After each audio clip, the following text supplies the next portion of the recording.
Hello there, and welcome to the latest edition of Nebraska Football Now.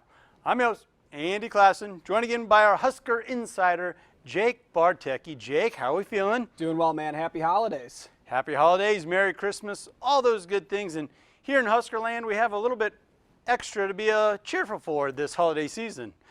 Of course, the volleyball program going back to the Final Four, the run for the Roses. But the football boys, they're going to be bowling for the first time in 8 years. The Bad Boy Mowers Pinstripe Bowl in New York, New York. That's going to be a Saturday kickoff at 11 a.m.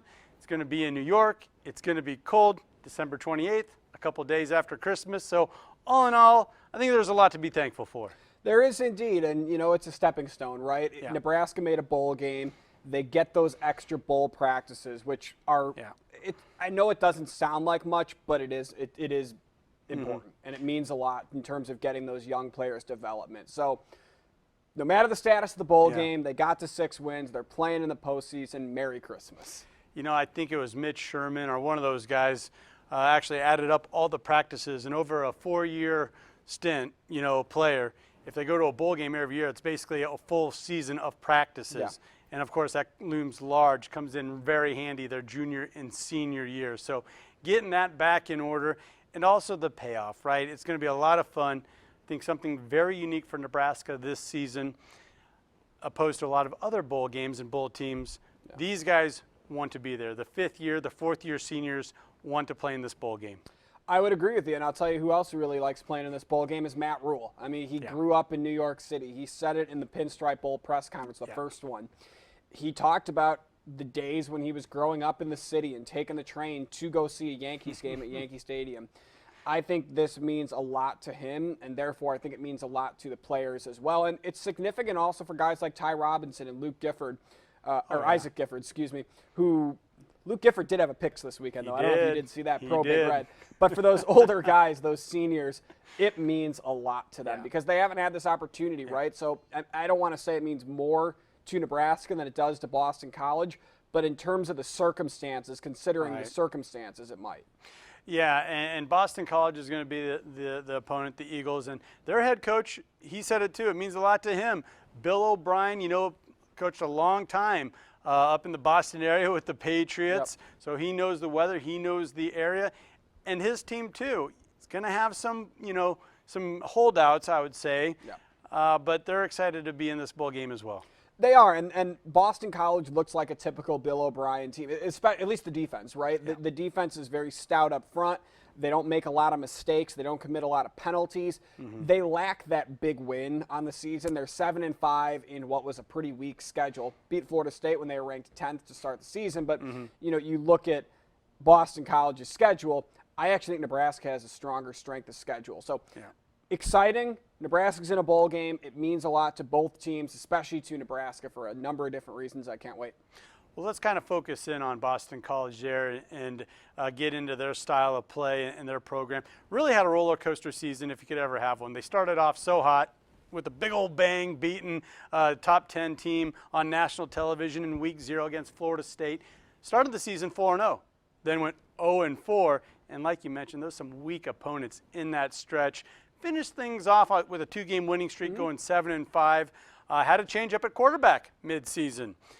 So it hasn't been easy sailing for Boston College the whole way, but all in all, I think they're about where everyone kind of expected they would be within the ACC. And it sort of sounds like Nebraska in the past, right? You start out really hot. You start out 5-1, and then you sputter a little bit, and you're wondering, oh, are we going to make a bowl game? Is Nebraska going to have another major letdown, which would have been detrimental, I think, to the program as a whole. Luckily, that didn't happen. But I think you look at the schedule for Nebraska, you see teams on there that I think are a little tougher. Obviously, Ohio State, right? Sure. Indiana, 2 teams that were in the college football playoff. So, and Boston College just doesn't have those kind of players on those teams on their schedule. Right. They're going to run the ball first. I think you might see Nebraska probably do that as well. It's going to be early in the morning. It's probably not going to be warm. But yeah, I'm interested to see what Boston College throws out there. But expect them to run the ball. Well, one of the things that's been documented with Boston College is they have a couple of really highly ranked players on the defensive line. A young man that's tallied 16 sacks on the season. He's probably going to sit out. and get ready for the draft. Nebraska's on the other side of that, where they may have lost some players, some starters, but it's to the transfer portal. Who is going to be impacted more as far as your everyday starters not suiting up for the bowl game? I think it's probably about the same because Boston College has a quarterback holding out as well. So, you mentioned the defensive lineman. He's blanking on his name, but he's really strong. Yes. Been really good this season, double-digit sacks. Yeah. So I think the part of it for Nebraska that's worrisome is you lost a lot of guys to the portal, particularly on the defense. You lost – Tommy Hill decided to shut it down a couple weeks left in the season. But you lost kind of core guys like Jamari Butler and James Williams and Mekhi Bear, who were very, very impactful in terms of what Tony White's defense was. Now, John Butler's the new defensive coordinator. I trust John Butler. I think he's got a lot of NFL experience, and I think he came into this at the right point for him to be able to kind of craft this the way he wants to. We'll see what Nebraska looks like. I think it's probably about even. I still think Nebraska's probably a little more impacted just because of the core guys.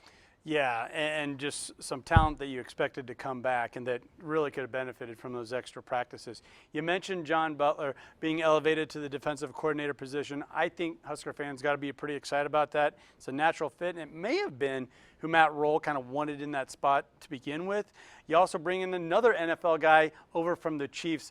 Tell us about one of these new coaching hires for the Huskers. We'll start with Terry Braden, former Chiefs assistant coach. Now he's going to be taking over for Terrence Knighton as the defensive line coach. I think it's gone a big way. They already got a big commitment the second day he was here. I don't know how much he had to do with that, but I'm sure it didn't hurt. Yeah. I think just having another NFL name on the coaching staff, you look at guys like Jamal Banks, who came here with a lot of good offers, and he was a battle-tested senior at Wake Forest. Obviously, he didn't have the best year, the year that I think a lot of Husker fans or he himself hoped for. But he was very adamant that part of the reason he came here was it was an NFL coaching staff. Most of these guys on Matt Rhule's first staff in the first year and the second year had some level of experience coaching in the NFL. Terry Braden does. John Butler does.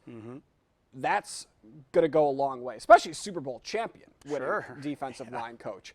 So I think it's going to go a long way in terms of recruiting. I think he's had a good experience with the defensive line players that the Chiefs have had, from George Karlaftis to Chris Jones.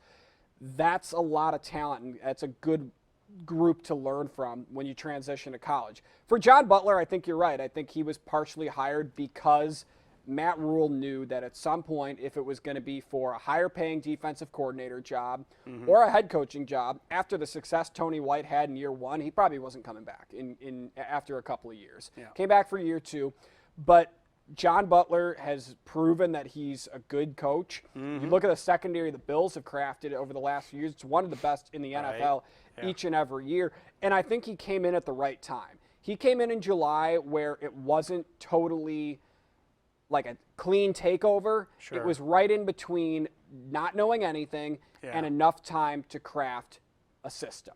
And he focused a lot on the defensive backs, and obviously they were 51st in the nation. I think they take a jump this next season, so we'll see how it all works out. Well, sticking with the coaching theme, Phil Snow gets elevated to assistant head coach. That also feels like another natural fit that kind of falls in line with what Matt Rhule may have been looking for all along. Yeah, he worked with him at Baylor for a long time. He's got a really good relationship with Matt Rhule. He usually has been known for crafting good relationships with players as well. It's just another sign of Matt Rhule wanting to have people that he trusts and knows. Marcus Satterfield was one of them, and I credit Matt Rhule here for sticking to his guns in terms of knowing when to make a change from Marcus Satterfield to Dana Holgorsen, but also still hiring Satterfield because he stuck to his system and his philosophy that he wants guys that he can trust in close. Phil Snow's an example. Now, you mentioned head coach Matt Rhule and how he mentioned this bowl game, as a stepping stone. How do you measure that up?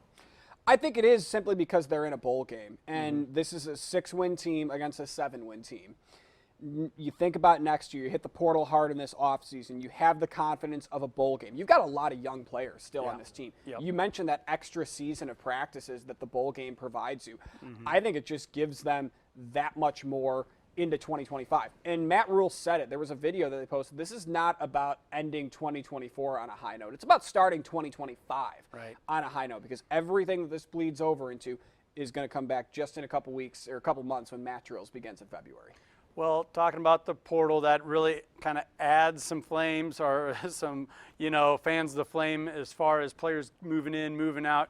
Been a lot of rumors about Raiola, our freshman quarterback. I don't put too much stock into it because he's at volleyball games. He's tweeting at other freshmen and highly recruited guys.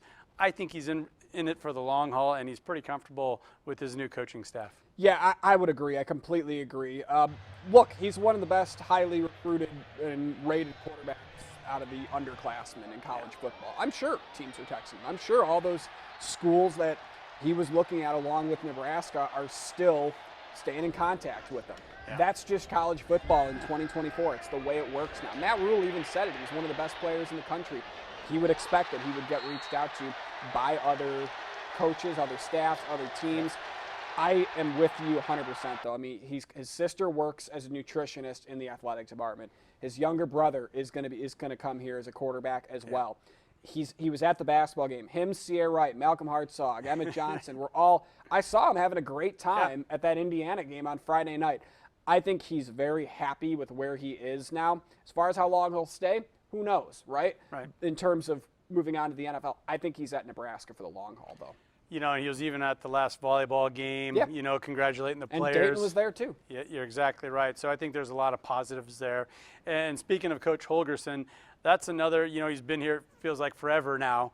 But he's an addition that I think is really going to help out that offense and is very attractive to Raiola and really everybody on the offensive end. Yeah, and I think he's going to hit the portal hard. Yeah. I think he's going to look to wide receivers. That's the one spot. I think he's going to look to probably add some strength at the offensive line. Dante Dowdell enters the portal. He might look for another running back as well. Mm-hmm. Good to see that Emmett Johnson decided to come back. But Dana Holgerson, I think now, has seen a couple of games, 3 games, from the sideline as the offensive coordinator. He's been able to assess from an outside perspective what the team's needs are offensively, and I trust that he'll go get what those needs are. All righty, well, let's get into it. Let's get a bowl game prediction. If I'm a betting man, I'm thinking that Nebraska's going to win by 2.5 points. That's the current spread right now. Current spread is 2.5. I'm going to say they cover that. I'm going to go 28-23 Nebraska. I like that. I like that a lot. The total is at 45.5, so you got them going over there. A little over. I would have to agree. I think they're going to go over, even though it's going to be a run-heavy first game. Holgerson, I think, has found something in the offense. He loves using his running backs. I know we've had a couple transfer portals, would-be's. Then they come back. Emmett Johnson, obviously, that's another layer. He might not be the last one. To the craziness that is the portal. But I like the over, and I like Nebraska covering as well. Let's go with 28-21. Let's get crazy here. Who's going to score the first Nebraska touchdown?